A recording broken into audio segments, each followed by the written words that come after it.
Assalamualaikum warahmatullahi wabarakatuh. Di video kali ini kita akan memberikan tutorial berkaitan dengan pendaftaran KIP Kuliah 2024, dan ini adalah tutorial pengisian data-data baik itu dari biodata sampai dengan nanti munculnya menu seleksi. Pertama yang ingin kita jelaskan berkaitan dengan yang ini, yang paling atas itu ada teman-teman yang mungkin keterangannya hanya terdata di DTKS dan tidak terdata di PPKE. Ada mungkin yang hanya terdata di PPKE saja sehingga desilnya muncul. Ada mungkin yang terdata di DTKS dan muncul desil PPKE-nya. Dan yang kelompok terakhir adalah yang NIK-nya tidak terdata di DTKS dan tidak terdata di PPKE.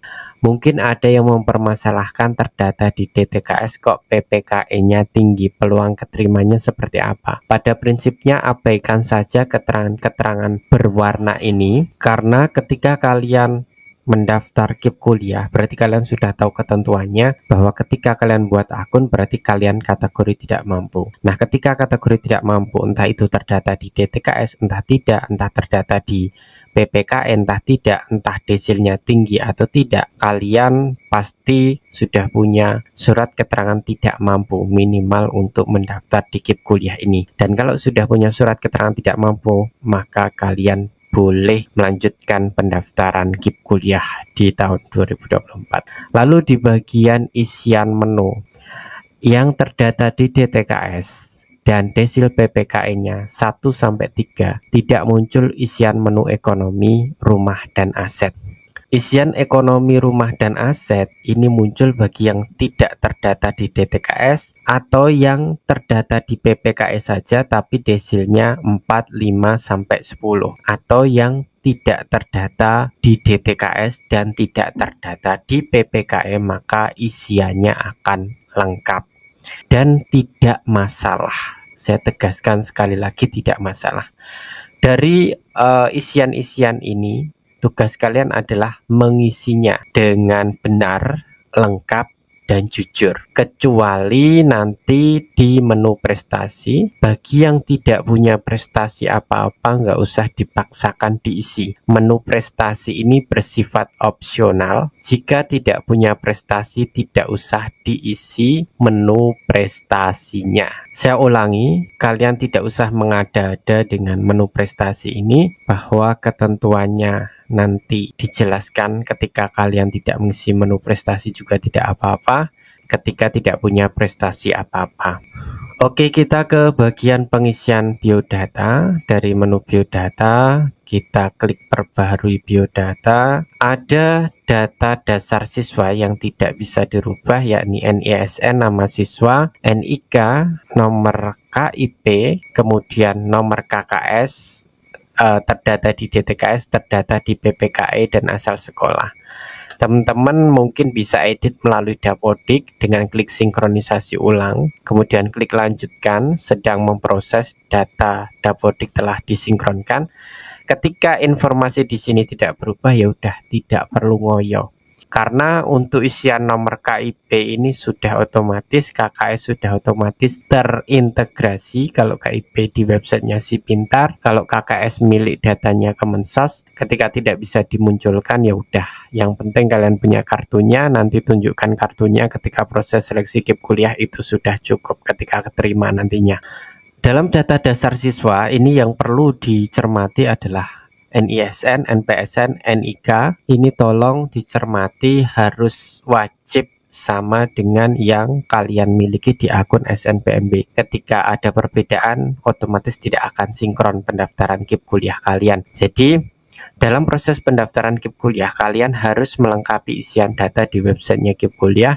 Data yang lengkap itu nanti akan dipadankan dengan di websitenya SNPMB, di akun SNPMB kalian, baik itu untuk pendaftaran SNBP maupun SNBT. Ketika clear sama, maka akan bisa proses sinkronisasi. Ketika tidak sama data NIK, NISN, NPSN, maka tidak akan tersinkron. Nah, kemudian ini diminta kalian upload terlepas foto pribadi ya, ini boleh sama dengan di akun SNPMB, boleh beda, yang penting fotonya adalah foto terbaru dan tentu tipenya adalah tipe formal ya, tidak harus pakai seragam sekolah, yang penting bajunya rapi, berkerah, formal gitu ya. Termasuk cewek ya boleh berjilbab, boleh kacamata, asal bukan kacamata kuda, sebagaimana yang kalian upload di akun SNPMB, ketentuannya sama. Kemudian isikan tahun lulus kalian ya, tahun lulusnya, tempat lahirnya di mana, tanggal lahirnya tanggal berapa, jenis kelaminnya apa, agama apa, alamat tinggal. Nah, alamat tinggal yang dimasukkan ini tidak melulu harus sesuai dengan kakak ya sebenarnya. Alamat tinggal ini harus lengkap. Itu yang diminta adalah misalnya, jadi alamatnya misal jalan apa, Jalan Kenanga misalnya, Kenanga, kelurahannya, RT-nya berapa, RW-nya berapa, kemudian dukuh apa kalau ada, lalu desa atau kelurahan apa. Kenapa harus lengkap? Karena alamat tinggal ini bisa sewaktu-waktu disurvei. Jadi boleh beda dengan alamat yang di kartu keluarga ketika kalian sudah pindah tempat, kemudian dokumen kakaknya belum sempat diupdate. Tapi saran kita setelah mendaftar mengisi data di websitenya KIP Kuliah, silahkan diupdate ya dokumen-dokumen kependudukannya. Insya Allah cepat kok ya, sekarang bisa serba online dan sebagainya. Kabupaten kota tinggal silahkan nanti dipilih, kode posnya silahkan diisi, tanya di Google, masukkan alamat kalian, desa, dukuhannya gitu, kode posnya akan muncul. Emailnya ini email yang kalian gunakan untuk mendaftar, nggak perlu diedit. Nomor telepon boleh tidak diisi, nomor handphone ini adalah nomor WA kalian kalau bisa yang aktif. Kemudian apakah berasal dari panti asuhan? Tergantung. Jadi ini penting untuk memberikan informasi. Kalau memang berasal dari panti asuhan ya dicentang iya, kalau tidak ya tidak, seperti itu. Kita klik perbarui biodata. Oke, berhasil. Nah, data bantuan sosial diperoleh dari DTKS dan PPKE. Kemudian kita ke menu keluarga, perbarui data keluarga. Pengisian NIK kepala keluarga ini disesuaikan dengan NIK di kartu keluarga masing-masing. Di situ kan ada. Kemudian nomor kartu keluarga juga sesuai kakaknya. Misal kalian ikut kakek nenek ya berarti NIK kepala keluarga adalah NIK kakek nenek. Misal kalian diasuh sama paman, ya NIK paman. Banyak kasus pindah kakak gara-gara zonasi, ya NIK kepala keluarga yang dimasukkan di sini adalah NIK orang tua asli kalau gara-gara pindah zonasi. Dan tahap selanjutnya sebagaimana yang tadi saya sampaikan, harus segera masuk kembali ke kakak keluarga aslinya, karena kan ketika ikut paman dengan alasan sekolah saja untuk bisa dapat sekolah negeri di zonasinya, yaitu kan harusnya kalian segera kembali ke kakak keluarga ketika sudah tidak punya kepentingan untuk itu, kan seperti itu. Kemudian diminta foto bersama keluarga, yang nggak bisa lengkap ya semaksimal mungkin. Misal anggota keluarganya 5, baru bisa 3, ya udah foto bertiga dulu. Tapi nanti ketika dalam proses sebelum seleksi KIP Kuliah dimulai di kampusnya, silahkan diupdate lagi, diupload lagi ketika bisa foto lengkap. Boleh foto agak kurang formal sedikit nggak apa-apa, foto nikahan juga boleh asal lengkap, foto lebaran juga nggak apa-apa gitu ya, foto di pantai yang penting pakai baju semua juga nggak apa-apa, seperti itu. Kita browse. Kemudian informasi ayah. Informasi ayah ini untuk teman-teman yang ayahnya masih lengkap gitu ya, masih hidup atau sudah meninggal tapi ibu tidak menikah lagi, maka diisi dengan ayah kandung. Misal masih hidup ya, keterangan masih hidup. Misalnya ayah kandungnya menikah lagi, sudah bercerai dengan ibu, tapi ibu tidak menikah lagi, maka keterangannya bercerai. Ini agak detail ya. Misalnya ibu bercerai dengan ayah kandung tapi ibu menikah. Nah, di sini diisikan nama ayah yang ayah tiri ketika kalian ikut dia gitu ya. Ketika ikut dia, maka misal kalian satu kakak dengan ayah tiri, maka ditulis nama ayah tiri, kemudian status hubungan ayah tiri. Misalnya orang tua broken home, kalian kemudian diasuh kakek nenek, ya ini berarti nama kakek di sini keterangannya wali, atau kalian ikut paman keterangannya wali, nama paman di sini keterangannya wali. Misalnya kalian yatim piatu gitu ya.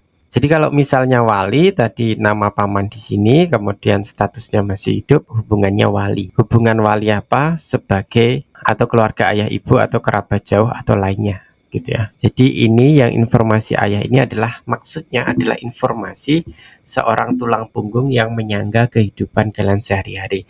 Sedangkan informasi ibu di sini adalah informasi ibu kandung. Makanya tidak ada ibu tiri di sini. Status ibunya masih hidup atau wafat. Pilihan pekerjaannya apa gitu ya. Pendidikannya apa, kemudian pilihan pekerjaannya apa, tidak bekerja. Ceritakan mengenai kondisi ibu saat ini, pekerjaan, pendidikan terakhir, kondisi kesehatan dan lain-lain. Jadi diminta mendetailkan kondisinya seperti apa. Lalu ini pendidikan ayah ya pendidikan misal wali ya wali yang kita masukkan tadi, kemudian pekerjaannya apa, kemudian detailkan ya. Ini silahkan detailkan pekerjaannya apa. Misal contohnya ini ya, detail ayah. Ayah saya berusia 40 tahun, pekerjaan sebagai petani, lahan sawah garapan 1 hektar, jadwal kerja fleksibel, kondisi kesehatan masih fit, pekerjaan sampingan kuli bangunan, saya anak paling tua. Ya, seperti inilah contohnya. Saya punya 2 adik, satu kelas 3 SMP dan satu lagi kelas 4 SD. Ayah tentu tidak kuat jika harus menguliahkan saya. Ayah punya riwayat kesehatan masuk rumah sakit karena corona, misal seperti itu. Kemudian kondisi ibu, misal ibu tidak bekerja, misal seperti itu contohnya, misal gitu ya. Kalian detailkan seperti ayah ini juga tambah bagus. Ya silahkan bercerita bagaimana kalian bisa meyakinkan, oh kondisi ayah saya seperti apa, ibu saya seperti apa dari sisi kesehatan, kemudian kenapa tidak bekerja, alasannya kenapa, dan lain sebagainya. Jumlah tanggungan ya, jumlah tanggungan ini basisnya sesuai kakak. Jumlah tanggungan adalah jumlah orang yang tidak bekerja di dalam kakak kalian. Misal ada 5 orang, kemudian yang bekerja ayah dan ibu, maka jumlah tanggungan 3. Misal ada 5 orang yang kerja adalah ayah dan kakak kalian, maka tanggungannya 3. Misal ada 5 orang yang kerja ibu saja, maka tanggungannya 4. Misal dari 5 anggota keluargamu itu ada kakakmu yang sudah menikah tetapi masih belum pecah kakak, maka kakakmu yang sudah menikah dianggap bukan tanggungan keluarga lagi, jadi tetap dikurangkan ya. Misal yang bekerja ayah doang tapi ada 1 kakak yang sudah menikah, berarti ayah dan kakak bukan tanggungan, karena sudah menikah berarti tanggungan orang lain gitu ya. Jadi seperti itu pengisian jumlah tanggungan. Kemudian nomor telepon orang tua ini tidak wajib, kalau ada, kalau nggak ada ya nggak apa-apa, tapi diisilah gitu ya. Perbarui data keluarga, oke.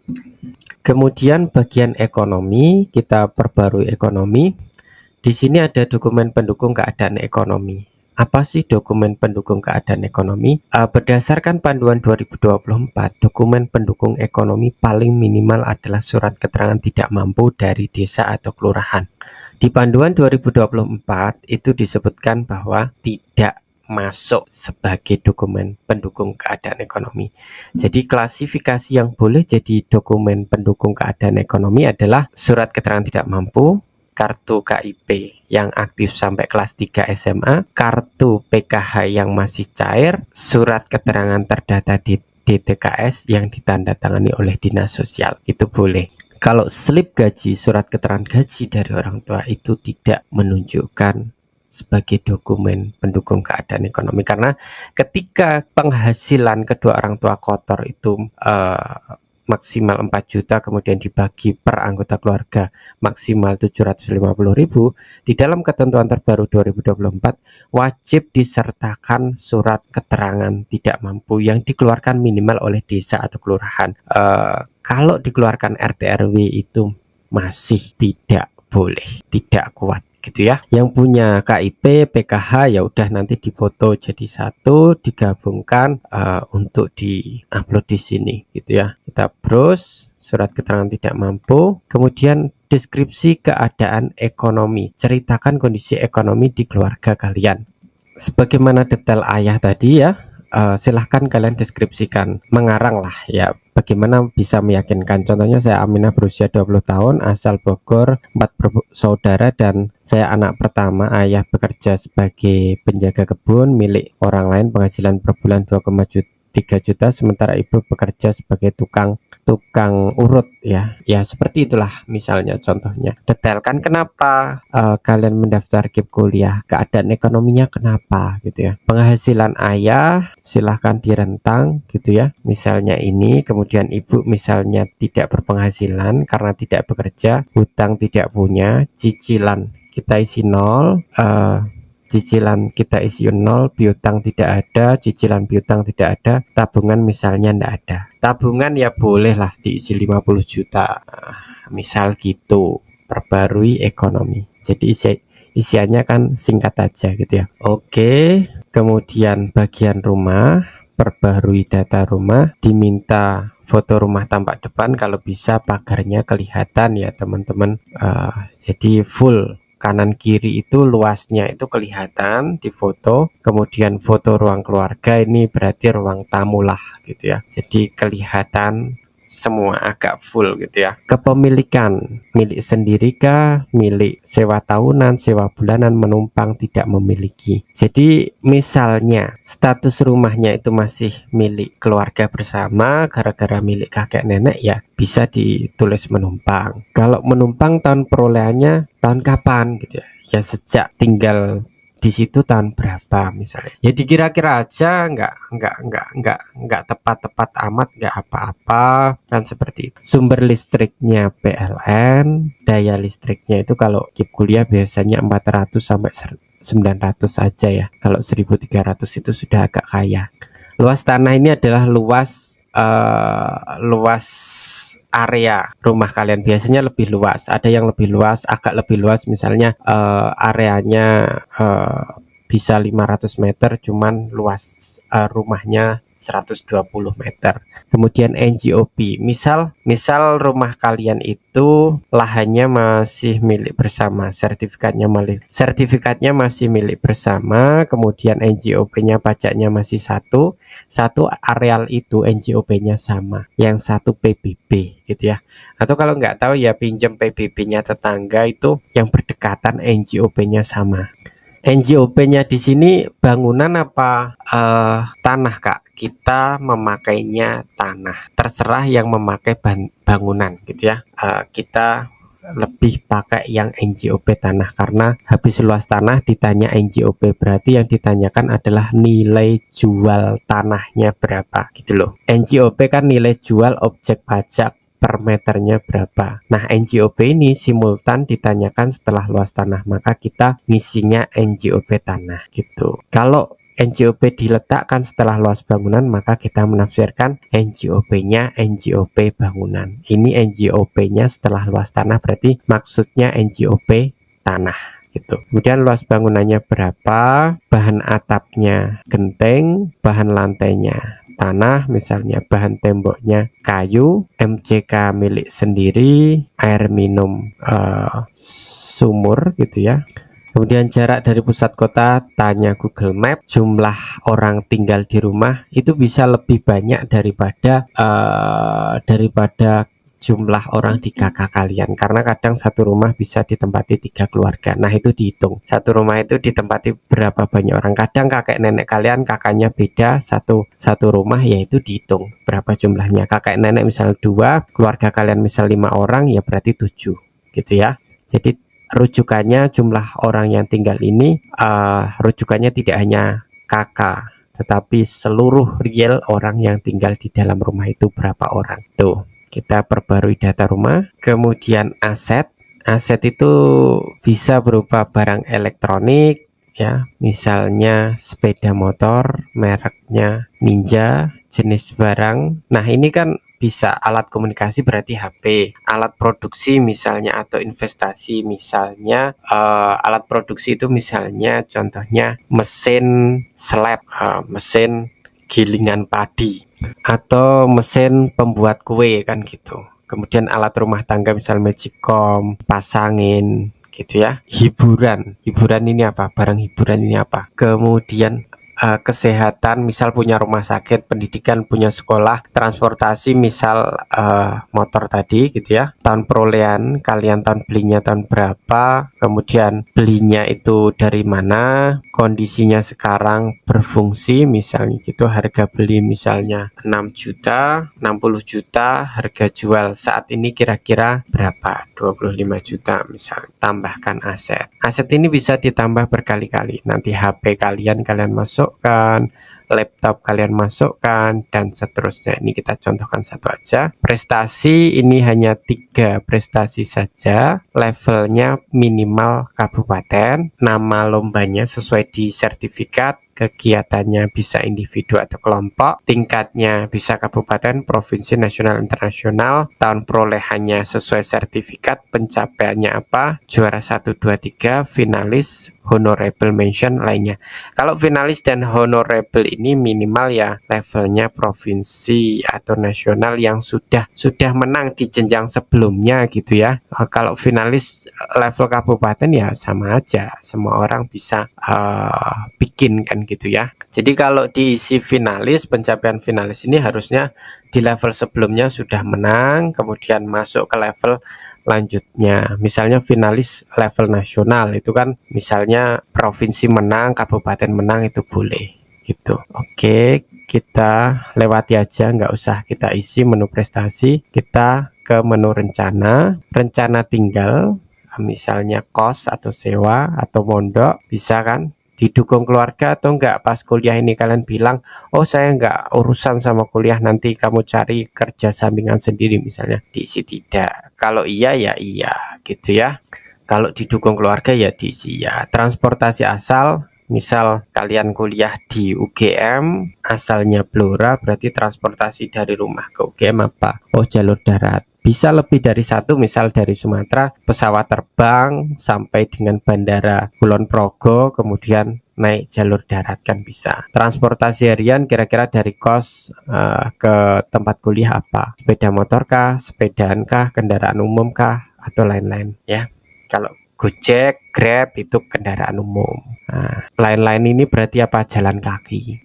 Biaya transportasi ini adalah biaya perjalanan sekali saja saat kalian daftar ulang dari rumah kalian ke kampus tujuan di SNMPTN atau SBMPTN atau SNBP atau SNBT yang pilihan pertama lah. Masukkan berapa, kira-kira kalian habis berapa ratus ribu. Perbarui rencana. Kalau rencana sudah berhasil diperbarui, muncul menu seleksi. Nah, ini daftarkan seleksi untuk SNBP, ini dibuka maksimal tanggal 27 ya. Jadi setelah tanggal 27 sudah nggak bisa diklik, tolong segera diklik yang daftar di SNBP. Ini keterangannya memang seperti ini, tidak terisi semua, tugas kalian cuma centang ini aja, kemudian simpan seleksi, oke. Nah, ini kok nggak muncul ya, memang settingnya masih seperti ini gitu ya. Nanti misal nggak keterima di SNBP, ya klik nanti pada sebelum pendaftaran SNBT, klik di sini seperti tadi, seperti klik yang SNBP, alurnya akan sama. Kapan ini tersinkronisasi? Nanti setelah penutupan SNBP, kalian wajib menyelesaikan pendaftaran di SNBP-nya. Finalisasi sebelum tanggal 28, nanti setelah tanggal 28 akan tersinkron sendiri, ini akan terisi, ini akan terisi, ini akan terisi. Jadi semua akan terisi otomatis. Nah, nanti untuk UTBK SNBT tidak seperti yang SNBP, di mana yang finalisasi SNBP bisa tersinkronisasi atau boleh tersinkronisasi, kemudian dilanjutkan daftar di websitenya KIP Kuliah. Tetapi untuk SNBT nanti kliknya harus pakai alur dari KIP Kuliah ini dulu. Nanti ketika di SNBT-nya sudah ada keterangan, oh ini pelamar KIP Kuliah, baru boleh finalisasi. Kalau SNBP enggak, kamu daftar SNBP, kamu finalisasi dulu boleh, baru daftar ke KIP Kuliah boleh. Tapi kalau SNBT jangan, harus dari KIP Kuliah. Nanti di websitenya SNBT ada keterangan KIP Kuliahnya, baru boleh finalisasi. Di samping seleksi PTN, ini ada juga seleksi mandiri. Mandiri PTN bisa klik di sini, PTS bisa diklik di sini nanti pada saatnya.